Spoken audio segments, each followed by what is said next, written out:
আজকে আমি আমার গার্ডেনে আসার সাথে কিন্তু অনেক বড় একটা সারপ্রাইজ পেয়ে গিয়েছি। তো ভাবলাম যে চলো তোমাদের সঙ্গেও শেয়ার করা যাক। তো দেখো এই যে হচ্ছে আমার একটা স্ট্রবেরি গাছ। এইটা তোমরা দেখে কিছু নাও বুঝতে পারো, বাট একটু খেয়াল করো।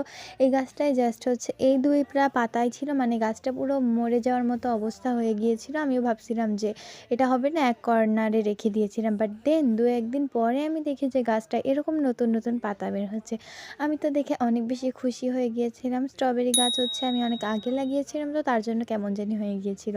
বাট এখন এটা দেখে তো আমি অনেক বেশি খুশি। আর এরপরে হচ্ছে এই দেখো আমার অ্যাডেনিয়াম গাছে কিন্তু আবার কড়ি চলে আসছে। মানে একবার ফুল হয়ে ঝরে পড়তে না পড়তে কিন্তু আরেকবারে কুড়ি চলে আসছে। এইদিকে দেখো আমার ধনেপাতাগুলো কত বেশি হেলদি হয়েছে, তাই না? অ্যান্ড আরেকটা জিনিস দেখায়, এই যে হচ্ছে আমি একটা গাজর গাছের এই মানে উপরটা পুঁতে রেখেছিলাম, এটা থেকেও কিন্তু গাছ বের হয়েছে।